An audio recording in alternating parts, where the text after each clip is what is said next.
નમસ્તે મિત્રો, સ્વાગત છે આપનું આઈ એમ ગુજરાતના અમેરિકા સ્પેશિયલ બુલેટિનમાં. સોમવાર મે 26ના બુલેટિનમાં વાત કરીશું કલાકના $14 પગારવાળી જોબ લેવા જતા ફસાયેલા જુલાસણના એક યુવકની. જાણીશું કે અસાયલમના કેસ કરનારાને હવે બારોબાર ડિપોર્ટ કરવા માટે શું કરી રહી છે અમેરિકાની સરકાર, તેમજ યુએસ આવી રહેલી ઇન્ટરનેશનલ ફ્લાઇટ્સ કેમ ખાલી ખમ દેખાઈ રહી છે તેની વાત, અને સાથે જ જાણીશું કે 19 વર્ષની એક અનડોક્યુમેન્ટેડ ઇમિગ્રન્ટને અરેસ્ટ કરનારા પોલીસ ઓફિસરે કેમ જોબ જ છોડી દીધી, અને છેલ્લે વાત ઓપીટી પ્રોગ્રામ બંધ થવાની અટકળોની, તેમજ અમદાવાદમાં મકાનોના ભાડામાં થયેલા જંગી વધારાની. અમેરિકામાં ઇલીગલી રહેતા ગુજરાતીઓને કલાકના $10-12 પગારવાળી જોબ્સ પણ માંડ મળતી હોય છે, અને હવે તો લોકોને મહિને $2,500 કમાવામાં પણ ફાંફા પડી રહ્યા છે. તેવામાં જો કોઈ કલાકની $14 સેલેરી ઓફર કરે તો સ્વાભાવિક છે કે ગમે તેવો હોશિયાર માણસ પણ તેની લાલચમાં આવી જાય. કલાકના $14 જો રોજના 10 કલાક કામ કરો તો એ મહિને $2,000 થી $4,000 આવક થઈ જાય, અને $4,000 રૂપિયામાં કન્વર્ટ કરો તો આંકડો 3.39 લાખ જેટલો થાય. અને જો મહિને આટલો પગાર મળતો હોય તો અમેરિકા જવા માટે કરેલું લાખો રૂપિયાનું દેવું ફટાફટ ઉતારી શકાય, અને 5-6 વર્ષમાં તો પોતાનો બિઝનેસ પણ શરૂ થઈ જાય તેટલી બચત પણ થઈ શકે. આ બધું જ સાંભળવામાં ઘણું સારું લાગે છે, પણ વધારે પગારવાળી જોબ કેટલી રિસ્કી સાબિત થઈ શકે છે તેનો કોઈ વિચાર નથી કરતું, અને વિચાર કરે તોય ડોલરની લાલચ જ એવી વસ્તુ છે કે ગમે તેવો ગુજરાતી તેના માટે પહાડ જેવડું રિસ્ક લેવા માટે પણ તૈયાર થઈ જાય છે. જોકે 8 મહિના પહેલા અમેરિકા ગયેલો જુલાસણનો અજય નામનો એક યુવક આવી સારા પગારવાળી રિસ્કી જોબ કરવાના ચક્કરમાં હવે એવો ફસાયો છે કે અમેરિકામાં રહેતી તેની ફેમિલી લગભગ બરબાદ થઈ ગઈ છે, અને હાલ તેમને $1 પણ ફાંફા પડી રહ્યા છે.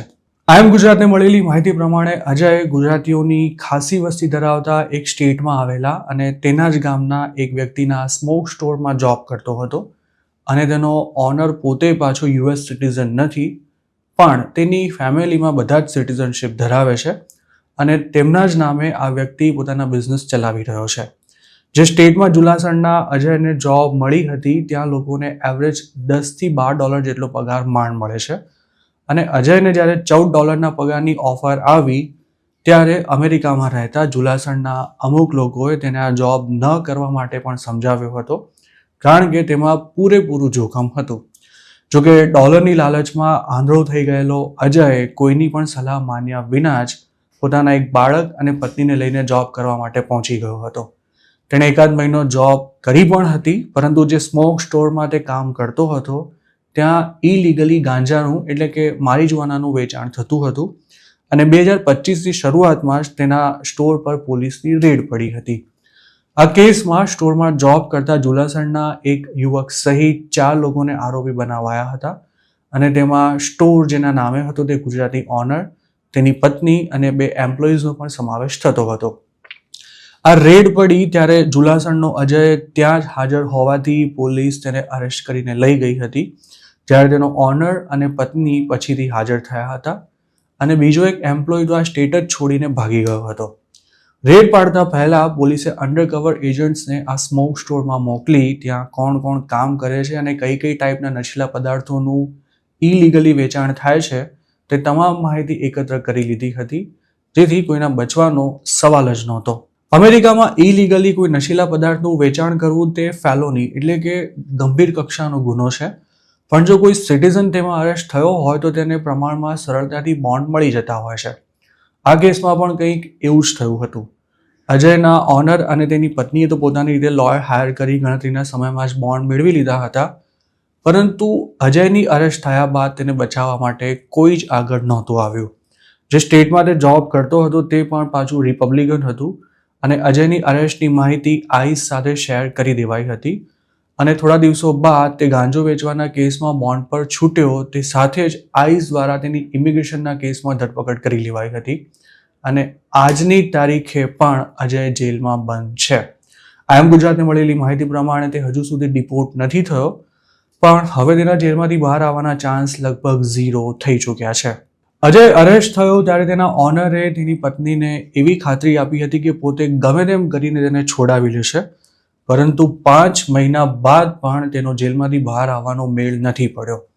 અજય જેલમાં હોવાથી તેની પત્ની અત્યંત દયાજનક સ્થિતિમાં મુકાઈ ગઈ છે.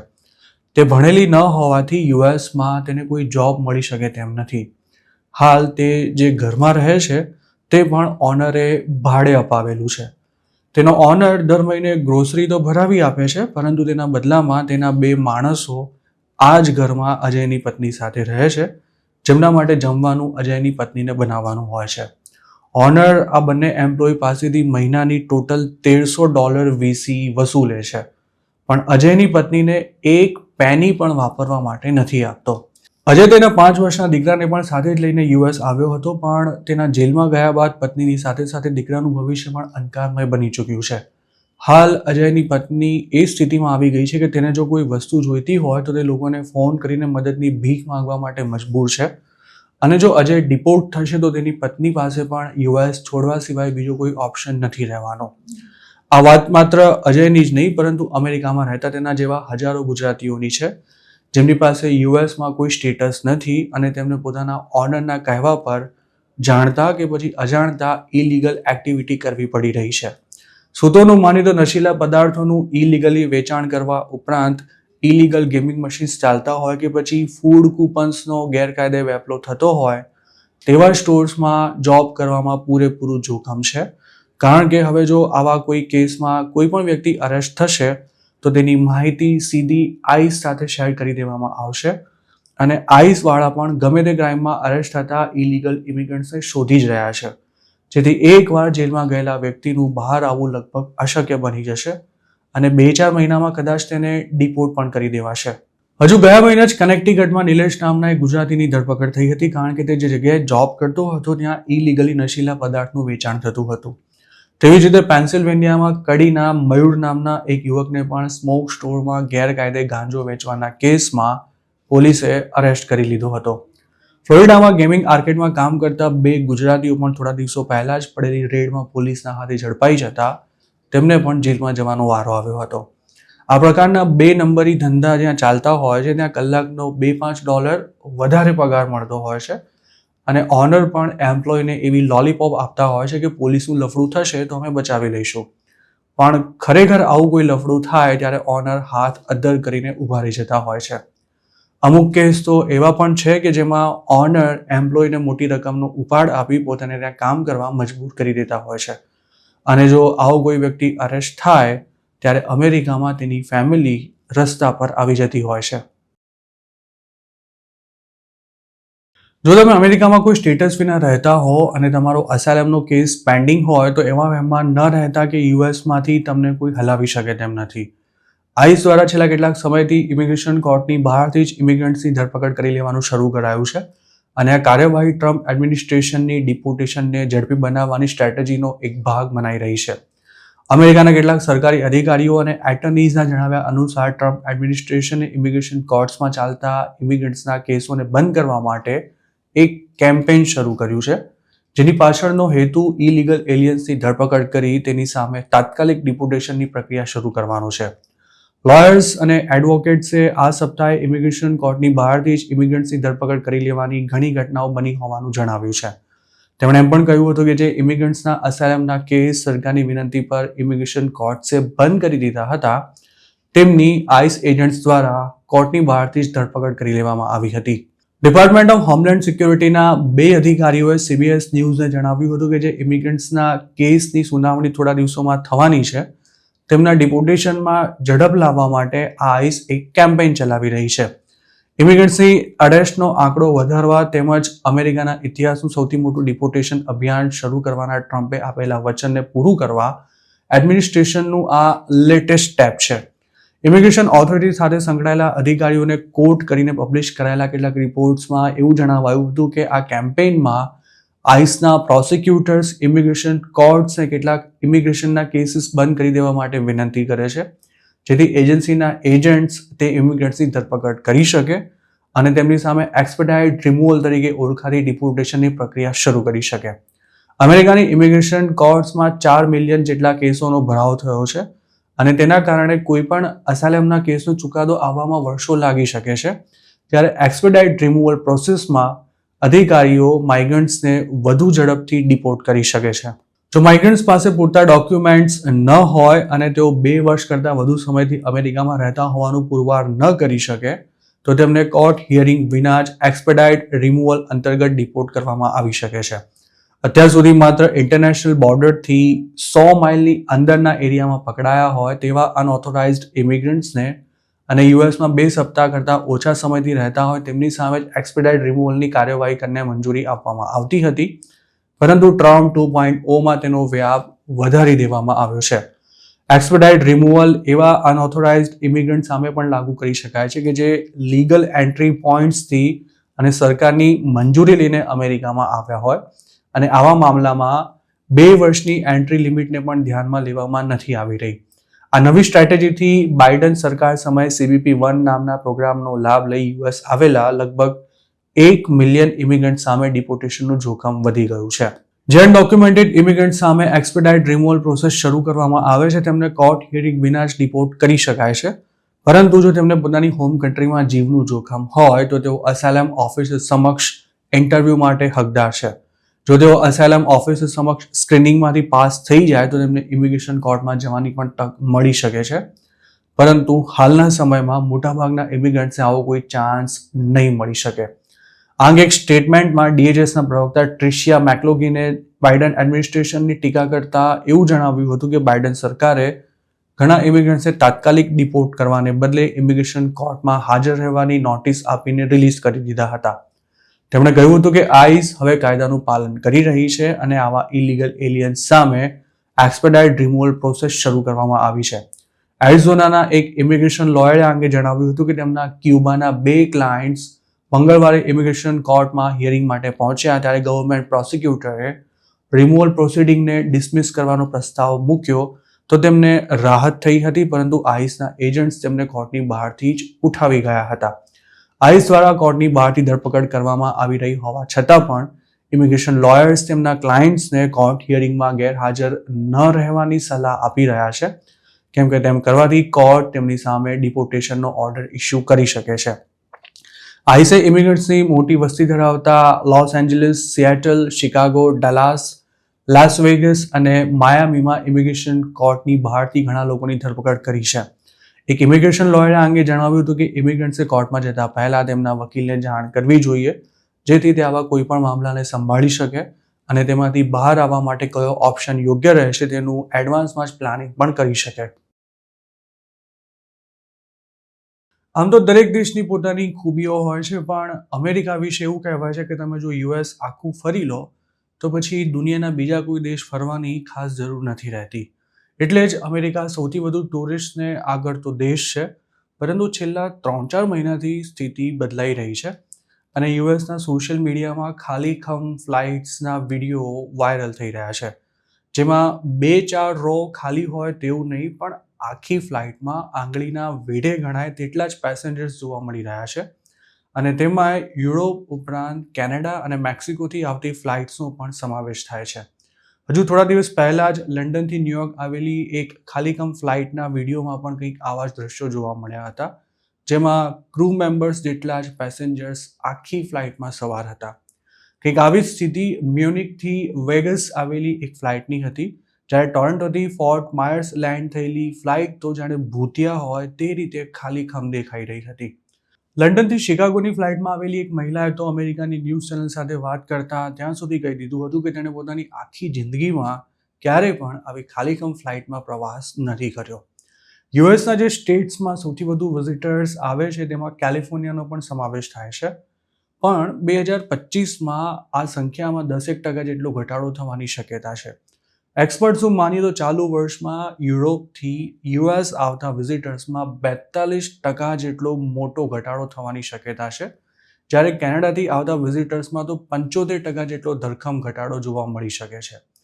યુએસનું સૌથી મોટું શહેર ન્યુયોર્ક પણ તેમાંથી બાકાત નથી અને 2025માં ન્યુયોર્ક આવતા વિઝિટર્સની સંખ્યામાં 4 લાખ જેટલો ઘટાડો થઈ શકે છે. ઇન્ટરનેશનલ ટુરિસ્ટ ઉપરાંત અમેરિકન્સ પણ હવે ખર્ચા ઓછા કરવા માટે હરવા ફરવા પર કાપ મૂકી રહ્યા છે, જેને કારણે યુએસની એરલાઇન્સના બિઝનેસ પર સીધી અસર થઈ રહી છે. બિલિયન્સ ઓફ ડોલર્સની અમેરિકાની ટુરિઝમ ઇન્ડસ્ટ્રીમાં આવેલા આ અણધાર્યા ઘટાડા પાછળ ડોનાલ્ડ ટ્રમ્પની પોલિસીસને કારણે ઊભું થયેલું નેગેટિવ સેન્ટિમેન્ટ, ટેરિફ તેમજ ઇમિગ્રેશન પોલિસીને જવાબદાર માનવામાં આવી રહ્યા છે. હજુ થોડા દિવસો પહેલા જ એવા પણ સમાચાર આવ્યા હતા કે ઇન્ડિયાથી યુએસ જતી ફ્લાઇટ્સના ભાડામાં પણ મસ્ત મોટો ઘટાડો થયો છે, કારણ કે પેસેન્જર્સની સંખ્યા ઘટતા એરલાઇન્સ કસ્ટમર્સને આકર્ષવા માટે ટિકિટ પ્રાઇસ ઘટાડી રહી છે. અમેરિકાએ છેલ્લા 4-5 મહિનામાં વેલિડ વિઝા પર આવેલા અનેક ટુરિસ્ટને વિઝા રિવોક કરી તેમને એરપોર્ટ પરથી જ પાછા કાઢ્યા છે અને ઘણાને તો લેવા દેવા વગરના જેલમાં પણ પૂરવામાં આવ્યા છે, જેના કારણે જેમને યુએસમાં ઓન અરાઇવલ વિઝા મળે છે તે દેશના લોકો પણ હવે ત્યાં જવાનું ટાળી રહ્યા છે. 2025નું વર્ષ અમેરિકાની ટુરિઝમ ઇન્ડસ્ટ્રી માટે ઘણું સારું રહેવાની શક્યતા હતી, કારણ કે આ વર્ષે યુએસ આવનારા ટુરિસ્ટનો આંકડો 6.5% વાર્ષિક વધારા સાથે 77.1 મિલિયન રહેશે તેવો અંદાજ હતો. 2024માં પણ તેમાં સારો એવો ઉછાળો જોવા મળ્યો હતો અને 2025માં ઇન્ટરનેશનલ વિઝિટર્સની સંખ્યા પ્રી કોવિડના લેવલને ક્રોસ કરી જશે તેવું મનાઈ રહ્યું હતું. પરંતુ હાલ એવું લાગી રહ્યું છે કે 2025નું વર્ષ હોટેલ્સ, એરલાઇન્સ અને ટુરિઝમ સેક્ટર સાથે સંકળાયેલા ઘણા બધા બિઝનેસીસ માટે ખાસું કપરું રહેવાનું છે. 2024માં માત્ર કેનેડાથી જ યુએસ આવેલા ટુરિસ્ટનો આંકડો 20.2 મિલિયન જેટલો રહ્યો હતો, પરંતુ ટ્રમ્પે પ્રેસિડેન્ટ બનતા પહેલા જ કેનેડાને અમેરિકાનું 51મું સ્ટેટ કહીને ચીડવવાનું શરૂ કર્યું હતું અને તેમની પોલિસીને કારણે બંને દેશોના સંબંધો પણ ખૂબ જ તંગ બન્યા હતા, જે આજની તારીખે પણ નોર્મલ નથી થઈ શક્યા. અને કેનેડિયન્સમાં અમેરિકા પ્રત્યે જે ગુસ્સો જોવા મળી રહ્યો છે તેની સીધી અસર ટુરિઝમ પર પણ દેખાઈ રહી છે. ટુરિઝમ સિવાય યુએસ આવતા ઇન્ટરનેશનલ સ્ટુડન્ટ્સની સંખ્યા પણ ઘટી રહી છે, જેના કારણે પણ યુએસ જતી ફ્લાઇટ્સની સીટ્સ ખાલી દેવા મળી રહી છે. જોર્જિયાના ડાલ્ટન સિટીમાં એક અનડોક્યુમેન્ટેડ છોકરીની ટ્રાફિક વાયોલેશનના ખોટા કેસમાં ધરપકડ કરનારા પોલીસ ઓફિસરે નોકરીમાંથી રાજીનામું આપી દીધું છે.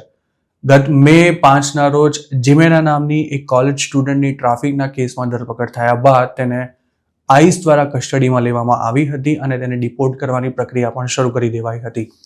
જોકે ત્યારબાદ પોલીસે એવું જાહેર કર્યું હતું કે જીમેનાની ખોટા કેસમાં ધરપકડ થઈ હતી અને તેના પરના તમામ ચાર્જિસ પણ ડ્રોપ કરવામાં આવ્યા હતા. પોલીસે કરેલી આ કબૂલાત બાદ તેની અરેસ્ટ કરનારા ઓફિસર લેસ્લી ઓ નીલ પર માછલા ધોવાઈ રહ્યા હતા.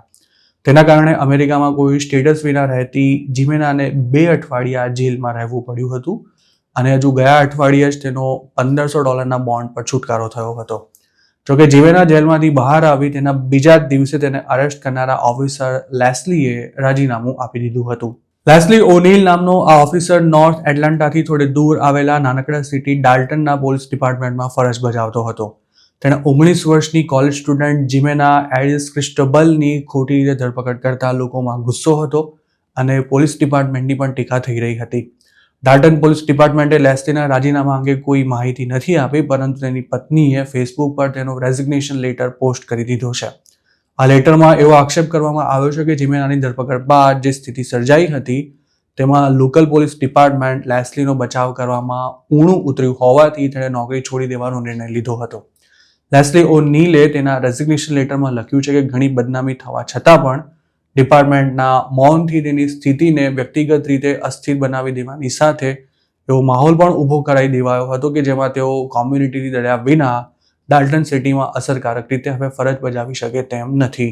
જીમેનાના ટ્રાફિક સ્ટોપ પર લેસ્લી દ્વારા રોકવામાં આવી હતી અને તેણે તેના પર ખોટો ટર્ન લેવાની સાથે વેલિડ લાયસન્સ વિના ડ્રાઈવ કરવાનો આરોપ લગાવ્યો હતો, પરંતુ હકીકત એ હતી કે ટ્રાફિકનો નિયમ તોડનારી કાર કોઈ બીજી હતી અને પોલીસે ભૂલથી જીમેનાની કારને અટકાવી તેને અરેસ્ટ કરી લીધી હતી.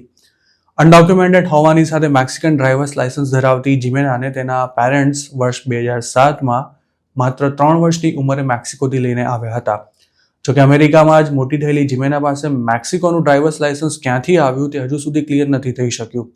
તેની ધરપકડ બાદ સમગ્ર યુએસમાં જોરદાર હોબાળો મચ્યો હતો અને GoFundMe પર જેમિના માટે $90,000 એકત્ર કરવામાં આવ્યા હતા. જેલમાંથી બહાર આવ્યા બાદ જીમેનાએ એવું કહ્યું હતું કે તેની સાથે જે કંઈ બન્યું તે બીજા કોઈ સાથે ન થવું જોઈએ. તેણે જણાવ્યું હતું કે જેલમાં વધારે પ્રાઇવસી નહોતી મળતી, નાની વાત પર અધિકારીઓ ગુસ્સો કરતા હતા અને જમવાનું પણ ખૂબ જ ખરાબ મળતું હતું. ડોનાલ્ડ ટ્રમ્પે યુએસસીઆઈએસના ડિરેક્ટર પદે નોમિનેટ કરેલા જોસેફ એડલોએ ઇન્ટરનેશનલ સ્ટુડન્ટ્સની ચિંતા વધારે તેવી વાત કરી છે. નોમિનેશન હિયરિંગ દરમિયાન એડલોએ જણાવ્યું હતું કે પોતે post graduation optional practical training એટલે કે ઓપીટીને બંધ કરી દેવા માંગે છે. હાલ યુએસમાં ઇન્ટરનેશનલ સ્ટુડન્ટ્સ 1 વર્ષની ઓપીટી લઈ શકે છે, જ્યારે સાયન્સ, ટેકનોલોજી, એન્જિનિયરિંગ અને મેથ્સ એટલે કે સ્ટેમ ફિલ્ડના સ્ટુડન્ટ્સે વધુ 2 વર્ષ મતલબ કે કુલ 3 વર્ષ ઓપીટીનો લાભ મળે છે. ઓપીટી પ્રોગ્રામ F1 વિઝા પર સ્ટડી કરી રહેલા ઇન્ટરનેશનલ સ્ટુડન્ટ્સને કોર્સ પૂરો કર્યા પછી વર્ક એક્સપિરિયન્સ મેળવવામાં મદદ કરે છે. પણ સ્ટુડન્ટ્સની પાછળ પડી ગયેલું ટ્રમ્પ એડમિનિસ્ટ્રેશન ઓપીટીને ક્યાં સુધી ચાલુ રહેવા દેશે તે વિશે જાત-ભાતના તર્ક વિતર્ક ચાલી રહ્યા છે. તેવામાં હવે ટ્રમ્પે જેમને યુએસસીઆઈએસના ડિરેક્ટર તરીકે નોમિનેટ કર્યા છે તેમણે જ આ કાર્યક્રમને આટોપી લેવાની વાત કરતા ઓપીટી પર ગંભીર પ્રશ્નો ઉઠી રહ્યા છે. અમેરિકા ભણવા જતા કે પછી હાલ ભણી રહેલા ઇન્ડિયન સ્ટુડન્ટ્સ માટે ત્યાં સેટલ થવાનું સૌથી પહેલું સ્ટેપ ઓપીટી છે. જો તે જ સમાપ્ત થઈ જશે તો પછી ઇન્ડિયન્સ માટે લાખો રૂપિયા ખર્ચીને અમેરિકા ભણવા જવાનું કોઈ આકર્ષણ રહેશે જ નહીં. સેનેટ જ્યુડિશિયરી કમિટી સમક્ષ યોજાયેલી હિયરિંગમાં જોસેફ એડલોને એવું પૂછવામાં આવ્યું હતું કે જો તેઓ યુએસસીઆઈએસના ડિરેક્ટર બનશે તો ઓપીટી પ્રોગ્રામમાં શું ફેરફાર કરશે. તેના જવાબમાં એડલોએ કહ્યું હતું કે કોર્ટના ચુકાદાને આધારે ઓપીટી પ્રોગ્રામ જે રીતે હેન્ડલ કરાઈ રહ્યો છે તે યોગ્ય નથી. તેમણે એમ પણ કહ્યું હતું કે પોતે F1 કેટેગરીના સ્ટુડન્ટ માટે સ્ટડી કર્યા પછી એમ્પ્લોયમેન્ટ ઓથોરાઇઝેશનની એબિલિટીને સમાપ્ત કરવાના પક્ષમાં છે. Washington alliance of technology workers એટલે કે વોશટેકે 2014માં ઓપીટી પ્રોગ્રામને કોર્ટમાં ચેલેન્જ કર્યો હતો.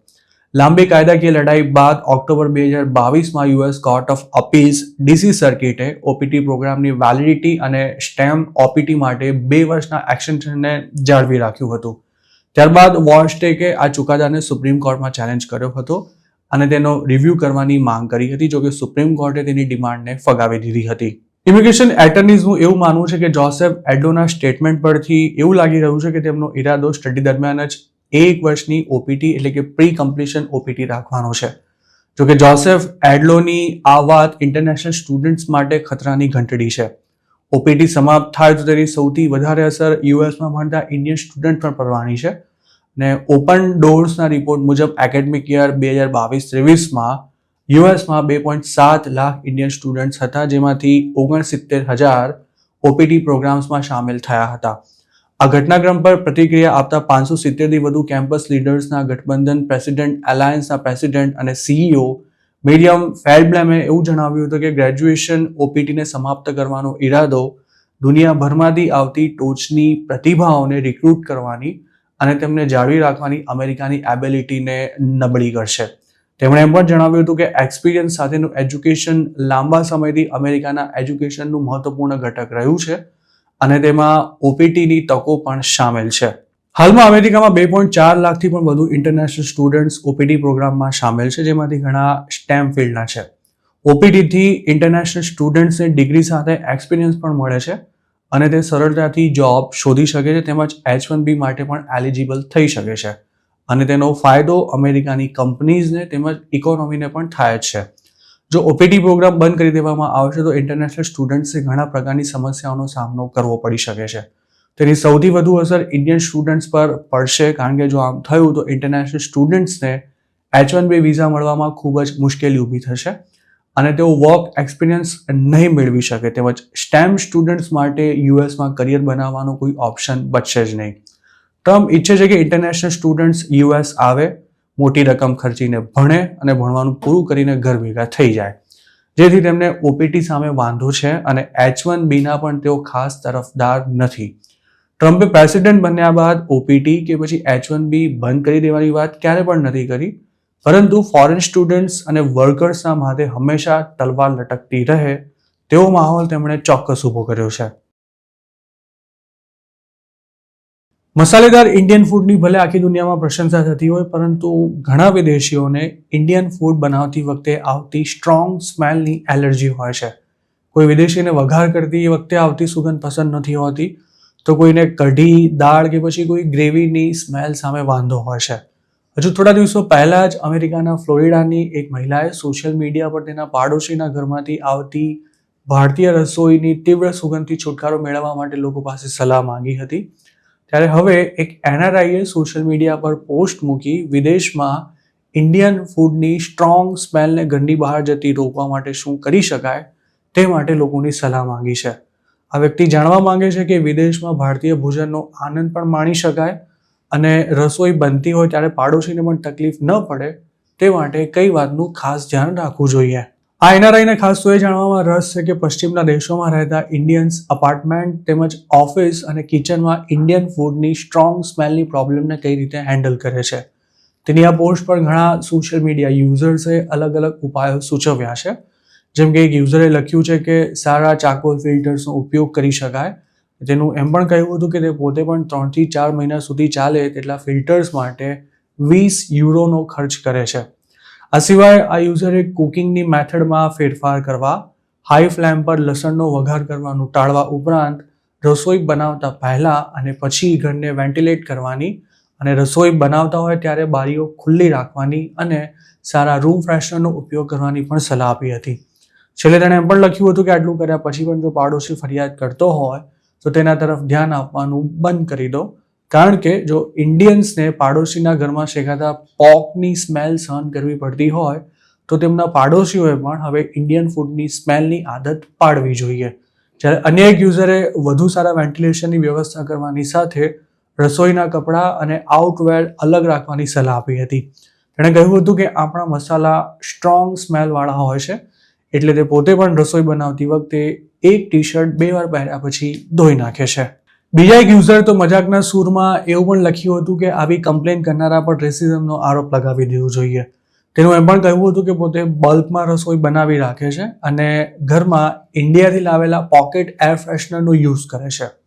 હજુ થોડા વર્ષો પહેલાં જ અમેરિકાના એક પ્રોફેસર ટોમ નિકોલ્સને ભારતીય વ્યંજનોને બકવાસ કહેતા તેમની ઘણી ટીકા થઈ હતી અને તેમના પર રેસિઝમનો આરોપ પણ લગાવાયો હતો. તે વખતે સેલિબ્રિટી શેફ પદ્મા લક્ષ્મીએ ટોમ નિકોલ્સનની ટીકા કરતા લખ્યું હતું કે ટોમની જીભ સ્વાદને પારખવાનું ભૂલી ગઈ છે કે શું. અમેરિકાના એક્સ વાઇસ પ્રેસિડેન્ટ કમલા હેરિસે પણ પોતાનો રસોઈ બનાવતો એક વિડીયો શેર કરી ટોમ નિકોલ્સનને જવાબ આપ્યો હતો. વર્ષ 2019માં ઓસ્ટ્રેલિયામાં પણ એક ઇન્ડિયનને દેશી ફૂડની સ્મેલ બાબતે કડવો અનુભવ થયો હતો.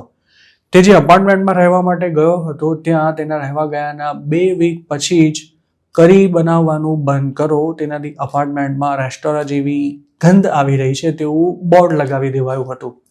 29 વર્ષના વૈભવ પોખરિયાલે તે સમયે જણાવ્યું હતું કે તે અને તેનો કઝિન વેસ્ટ સિડનીની આસપાસ ઘર શોધી રહ્યા હતા ત્યારે તેમને એક પ્રોપર્ટી પસંદ આવી તો એજન્ટે તેમને એવું જણાવ્યું હતું કે લેન્ડલોર્ડ ઇન્ડિયન કે ચાઇનીઝને ઘર ભાડે નથી આપતા કેમ કે તેઓ જમવાનું બનાવે છે ત્યારે તીવ્ર સ્મેલ આવતી હોય છે.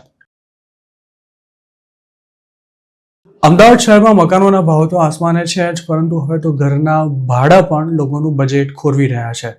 જેમને પોતાનું ઘર નથી ખરીદવું કે જેઓ ઘરનું ઘર ખરીદી શકે તેમ નથી, તેઓ એવું માનતા હોય છે કે પોતાનું ઘર લેવું તેના કરતાં ભાડે રહેવું વધારે સારું. જોકે હવે ભાડાની રકમ અને હોમ લોનના EMI વચ્ચેનો તફાવત ધીમે ધીમે ઓછો થઈ રહ્યો છે અને ખાસ તો પશ્ચિમ અમદાવાદના પોશ વિસ્તારો કે જ્યાં હાલના દિવસોમાં મોટા પાયે રીડેવલપમેન્ટ પ્રોજેક્ટ્સ ચાલી રહ્યા છે ત્યાં 2 અથવા 3 BHK ફ્લેટ્સના ભાડા આસમાનને આંબ્યા છે અને તેનું કારણ પણ પાછું રીડેવલપમેન્ટ જ છે.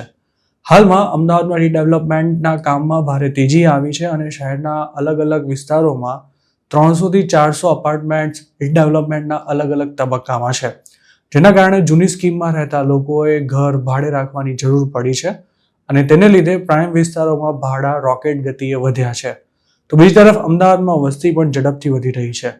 લોકો કામ તથા ભણવા માટે અમદાવાદ આવી રહ્યા છે અને તેના કારણે પણ ભાડાના ઘરની ડિમાન્ડ વધી છે, પણ તેનો સપ્લાય ઓછો હોવાને કારણે પણ રેન્ટ વધી રહ્યા છે.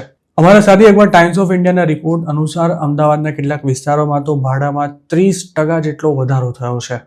જોકે SP રિંગ રોડની ફરતે અને બહારના વિસ્તારોમાં મકાનના ભાડા અને ભાવ બંને પ્રમાણમાં ઓછા છે અને તેથી લોકો ત્યાં રહેવાનું વધારે પસંદ કરી રહ્યા છે. જોકે પ્રાઇમ એરિયાઝમાં અને ખાસ કરીને જે વિસ્તારોમાં રીડેવલપમેન્ટ ચાલી રહ્યું છે ત્યાં તો હવે ઘર ખરીદવાની વાત દૂર રહી, ભાડાનું મકાન લેવું પણ હવે પોસાય તેમ નથી. ટાઈમ્સ ઓફ ઇન્ડિયા સાથેની વાતચીતમાં બ્રોકર ધવલ સોનીએ એવું જણાવ્યું હતું કે રીડેવલપમેન્ટ ડીલ્સમાં વધારો થયો હોવાને કારણે નવરંગપુરા, નારણપુરા, પાલડી, વાસણા અને વાડજ જેવા વિસ્તારોમાં ભાડાના મકાનોની ડિમાન્ડમાં જોરદાર ઉછાળો આવ્યો છે. આ વિસ્તારોમાં 300 થી 400 જેટલા અપાર્ટમેન્ટ્સ રીડેવલપમેન્ટમાં ગયા છે, પરંતુ આ એરિયામાં પૂરતા પ્રમાણમાં ભાડાના મકાનો નથી. ભાડાના મકાનોના સપ્લાય કરતાં ડિમાન્ડ વધારે હોવાને કારણે કેટલીક સોસાયટીઓમાં ગયા વર્ષની સરખામણીમાં ભાડામાં 25 થી 30% જેટલો જંગી વધારો થયો છે. અગાઉ જે અપાર્ટમેન્ટ્સનું રીડેવલપમેન્ટ કરવામાં આવતું હતું તેના રહેવાસીઓને બિલ્ડર્સ 12 થી 15,000 રૂપિયા માસિક ભાડું ચૂકવતા હતા, પરંતુ હવે દર મહિને 15 થી 30,000 રૂપિયા ચૂકવવા પડી રહ્યા છે. તેમાં હવે સ્કૂલો પણ ખોલવાની તૈયારીમાં છે અને તેને લીધે પણ સ્ટુડન્ટ્સ અને પ્રોફેશનલ્સનું આગમન થવાને કારણે ભાડાના મકાનોની ડિમાન્ડમાં મોટો વધારો થશે. બહારથી આવતા લોકો શરૂઆતમાં ભાડે ઘર રાખવાનું પસંદ કરતા હોય છે અને તેને લીધે એસપી રિંગ રોડ નજીકના વિસ્તારોમાં પણ ડિમાન્ડ વધી રહી છે. અમદાવાદ રિયલ્ટર્સ એસોસિએશનના પ્રેસિડેન્ટ ધ્વની શાહનું કહેવું છે કે છેલ્લા 2 વર્ષમાં અમદાવાદના સૌથી પોશ વિસ્તારોમાં રીડેવલપમેન્ટના પ્રોજેક્ટ્સમાં ખૂબ જ વધારો થયો છે અને લોકો તે જ વિસ્તારની આસપાસમાં ભાડે મકાન લેવા ઈચ્છે છે, પરંતુ જે રીતની ડિમાન્ડ છે તે પ્રમાણે સપ્લાય નથી અને તેને લીધે ભાડામાં જંગી ઉછાળો આવ્યો છે. બિલ્ડર્સ દર મહિને ભાડા માટે ફિક્સ રકમ ચૂકવતા હોય છે, તેવામાં ઓછા ભાડા માટે લોકોને દૂરના વિસ્તારોમાં જવું પડે છે અને તેના કારણે પણ અમદાવાદની બહારના વિસ્તારોમાં ભાડાના મકાનની ડિમાન્ડ અને ભાડું બંને વધી રહ્યા છે. તો મિત્રો, આ હતા અમેરિકાના આજના મુખ્ય સમાચાર. આપને જો મારી રજૂઆત પસંદ આવી હોય તો આ વિડીયોને લાઇક અને શેર કરવાનું તેમજ આઈ એમ ગુજરાતની યુટ્યુબ ચેનલને સબસ્ક્રાઇબ કરવાનું ભૂલશો નહીં, કારણ કે આ ચેનલ પર આપને મળશે અમેરિકામાં રહેતા ગુજરાતીઓ માટેના મહત્વના સમાચાર અને તે પણ આપની પોતાની ભાષામાં. આપ જો અમારી સાથે કોઈ ટિપ શેર કરવા માંગતા હો તો હાલ સ્ક્રીન પર દેખાઈ રહેલા વોટ્સએપ નંબર પર પણ અમારો સંપર્ક કરી શકો છો. આપની ઓળખ ગુપ્ત રાખવામાં આવશે.